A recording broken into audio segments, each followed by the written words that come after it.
What you're about to see is a replacement of an EGR actuator.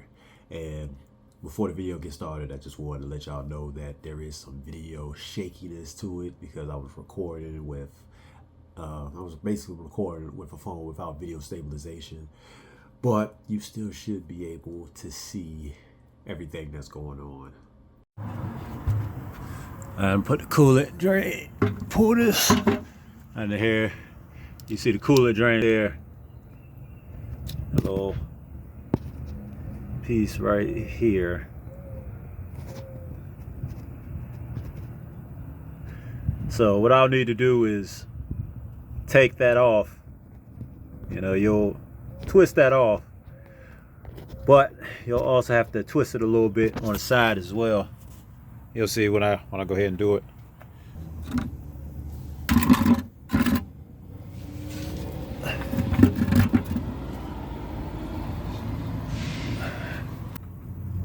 You see that's not gonna come out yet. So I need to do just a little piece right here that I need to go ahead and turn. Just gotta turn it counterclockwise.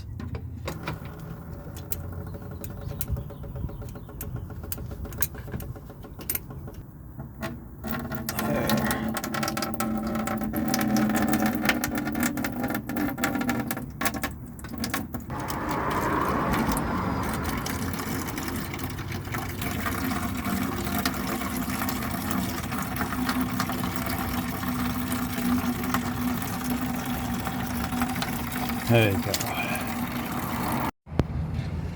Alright, so what I'm doing here is going to be taking out the EGR actuator, replacing it. So first off foremost, I'm going to go ahead and get rid of this so I can get more access to it. But essentially the EGR actuator on the Freightliner Cascadia is going to be in this area over here, a little bit behind this turbo.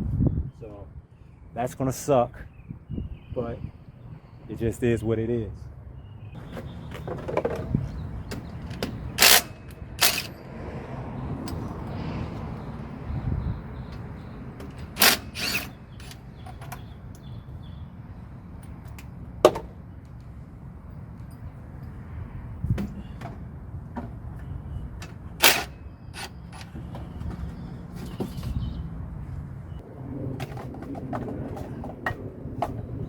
Finagle this, move this little green line out the way.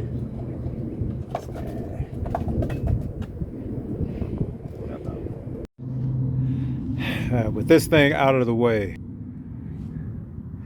you can see that there is the actuator, like right behind the turbo. This is obviously going to be a pain, but it is what it is.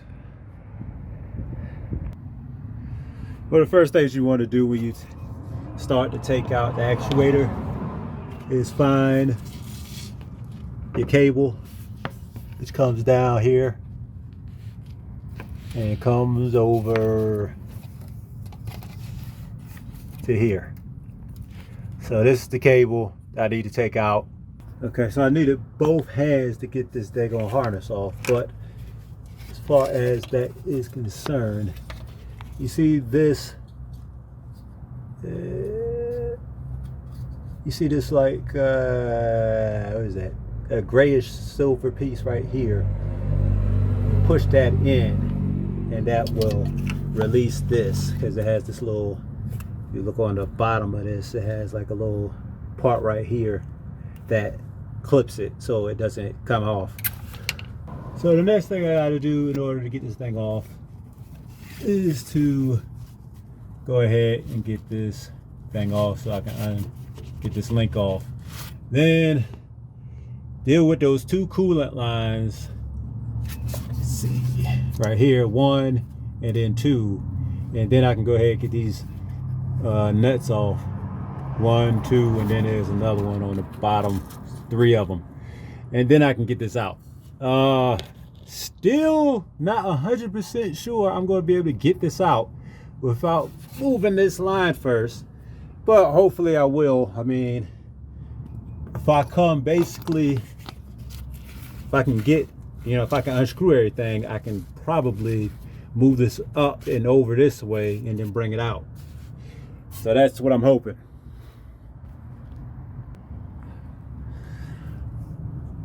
Got a 12 millimeter on counterclockwise.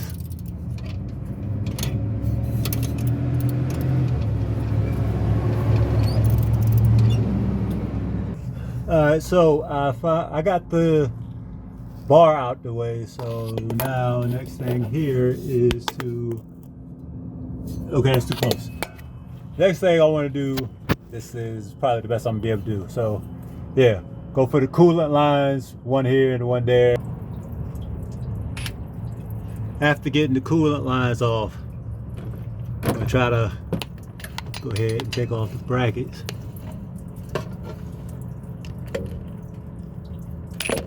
I'm using a 13 millimeter.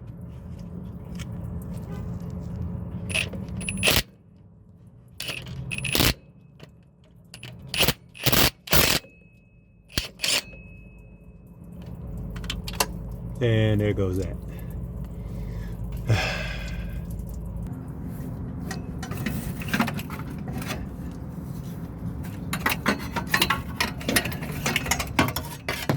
All right. So I was able to get this thing out. So as you can see, the coolant lines are still on. So that was the easiest way for me to get them off, was to take them from the coolant lines versus taking them off the actual actuator.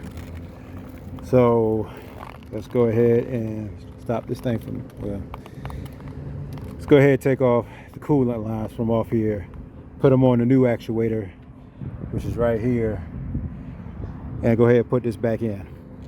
The other thing I need to do with this is I got to take this top piece off here by taking off this bolt or this hex right here and then putting it up here on this side.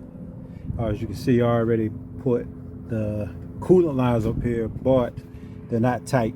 I'm gonna wait till, you know, I get back in there and then go ahead and tighten them up. This thing was another pain to get off. As I said, at first you would have thought it just easy enough to kind of pry off, but no.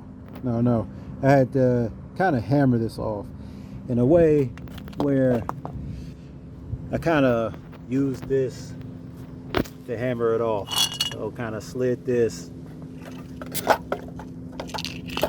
looking at it this way, I kind of slid this under it and then was able to pry it off that way. But that was a pain. A lot of this is a pain. Try to line this up. And then you're gonna have to hammer it down somehow. With this, I don't really recommend doing this, but this is what I got. But I'm kind of just very slightly, very softly going all the way around it. Last thing to do is go ahead and put it back up here.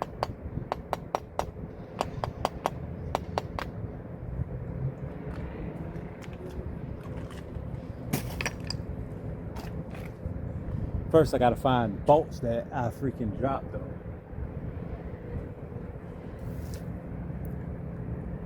So after messing around, trying to find the bolts for like a good 35 minutes, finally found all of them.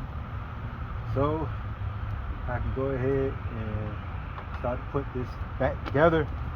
Not gonna be doing too much holding the camera and putting this together, because I just ain't trying to risk losing another bolt. So go ahead.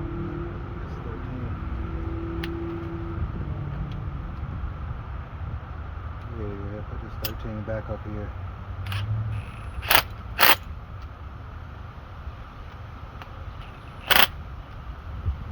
That's what I should have did in the first place. Instead of trying to bang this joint around, I should have just used this freaking nut to squeeze it down. But you live and you learn.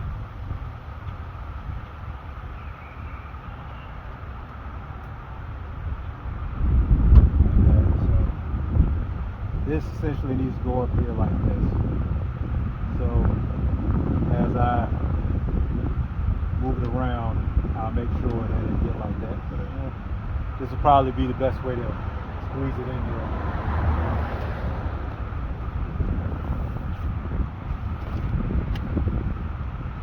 Put the harness in first. Put that in a relatively good position.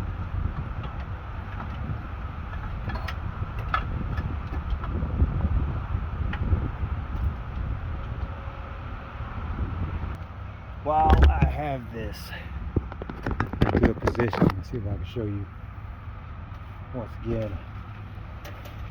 I got those in there. Got my coolant line that goes here, goes up.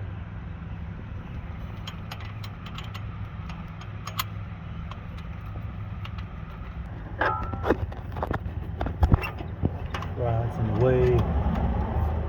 It goes over here.